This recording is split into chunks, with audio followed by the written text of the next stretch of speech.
So you've decided you're retiring, you're moving to Florida, you're going to have a palm tree in your front yard, you're really stoked, but you're not sure of a few questions you want to have answered because you're watching videos on YouTube and people are saying, don't move to Florida unless, or this or that, but then they don't give you the answers for it. So stay tuned. I'm here to give you the answers to 5 common questions that I get all the time that seem to be very, very misunderstood. Done videos like this in the past, but want to dive a little bit deeper into these things because we have so many people moving into the area.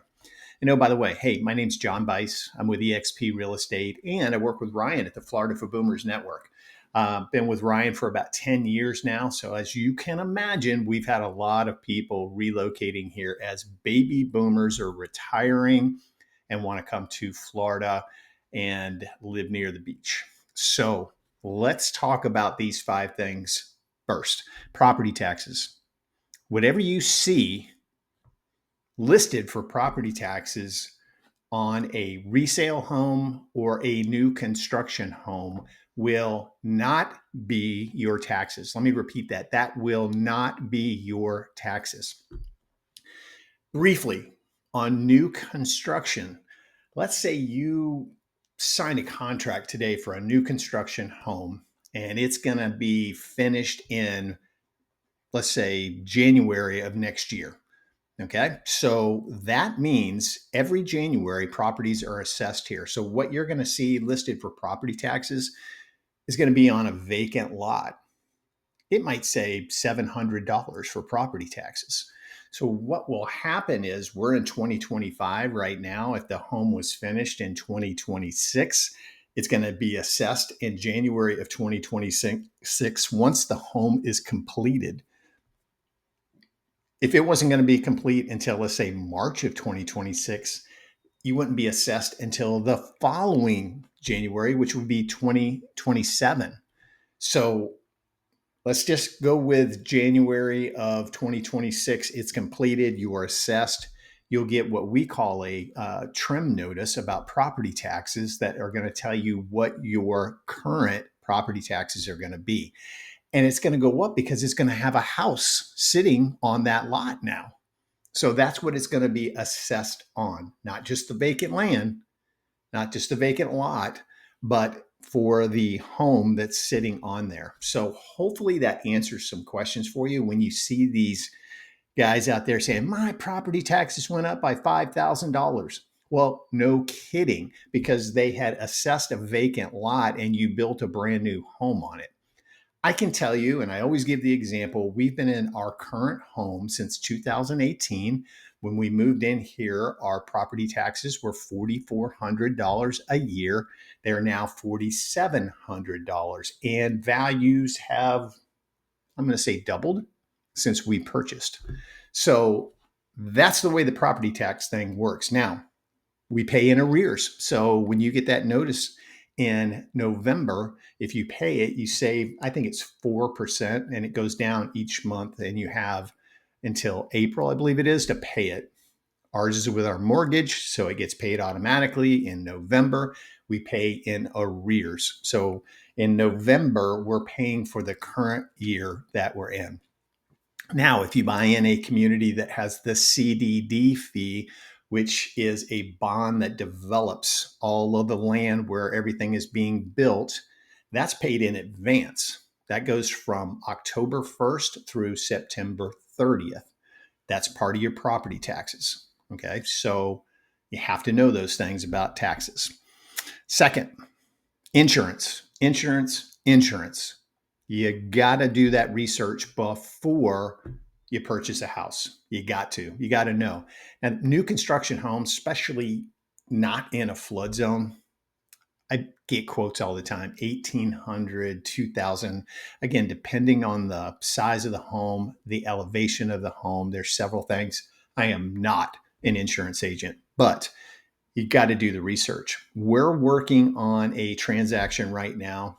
It's a waterfront property. It's on the Manatee River with flood insurance and with our homeowner's insurance. It could be close to $9,000 a year.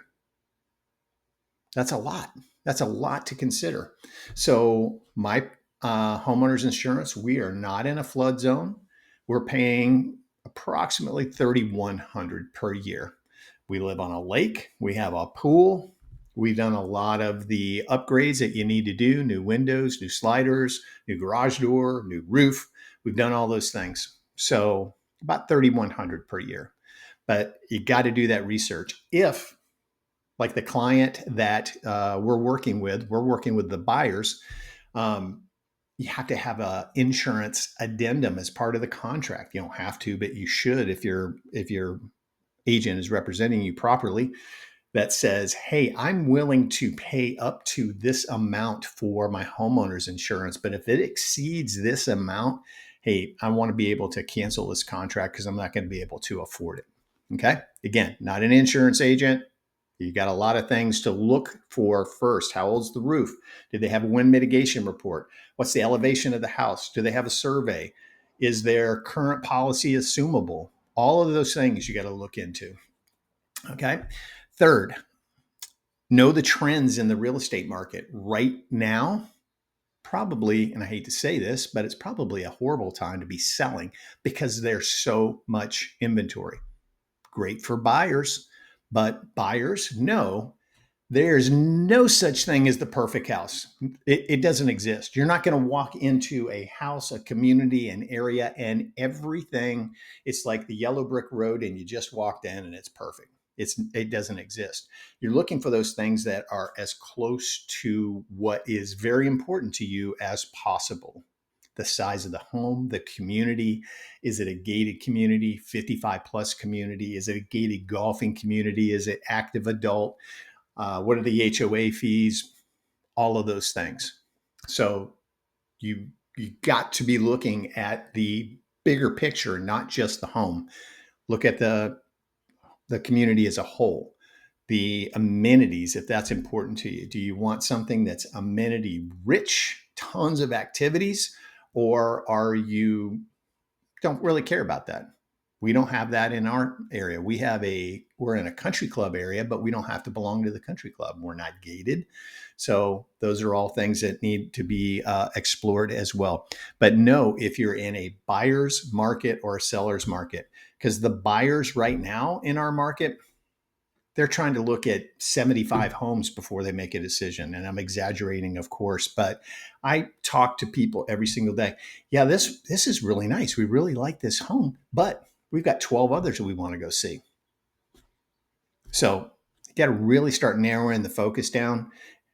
What is it that you're really, really looking for? What are those things that you're looking for? Okay. Number 4, you got to research utilities and the cost of actually living here.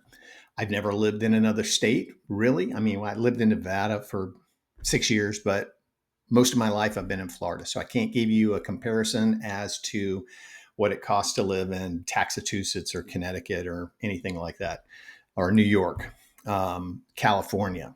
I can tell you we don't have city tax, state taxes, things like that. But look into things like, what are your utility bills going to be? What are, everything that goes with living in Florida? What are those HOA fees going to be? If you're living in a Del Webb, they could be $390 a month, somewhere around there. And if you're planning on being a snowbird, guess what? The 6 months of the year that you're not here, you're still paying those HOA fees. Okay, so that's really something to think about. It's amazing that $390, you get a gated community, 55 plus, amazing amenities. All of your yard work is done for you. You never have to do a thing outside, but that comes with a price. Okay, our HOA fees are $470 a year. But again, we live in a community that does not have community pool and all those extra things. So we pay for that separately. I pay a yard guy. I pay to go to the gym. I pay all the extra stuff. Okay. So that's another thing to look into. And lastly, actually not lastly, because I'm going to throw a bonus in for you. We have every kind of outdoor creature you can imagine. And yes, if there is a body of water near your home, there will at some point be an alligator in it. Will you ever see that alligator? Maybe if you're out by the lake. We don't really fish in the lakes. You can, but we don't really. We don't obviously swim in the lakes. They're to look at. Alligators are not going to come up and chase you in your backyard. I'm a Floridian. It doesn't happen unless you're doing something stupid where you have your chihuahua down walking along the lake. Then you might get chased by an alligator. So, yeah, we do have that. We have eagles. We have hawks. We have snakes. We have every insect that you've ever heard of.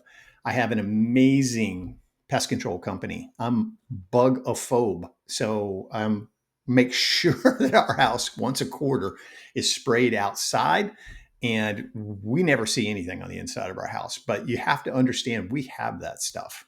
Okay. You'll see in my neighborhood, there's rabbits running all around, raccoons, squirrels, deer. You'll see possums. If you get out east far enough, there's wild pigs out there. So got to understand, moving to Florida used to be a swamp. So got to know those things. And last, my bonus tidbit for you. We have this thing. It's called summertime. I know everybody talks about it, but we basically have 4 seasons in Florida. We have love bug season. If you don't know what that is, you need to explore it. We have snowbird, which I like to call slow bird season. We have hurricane season, and we have summer.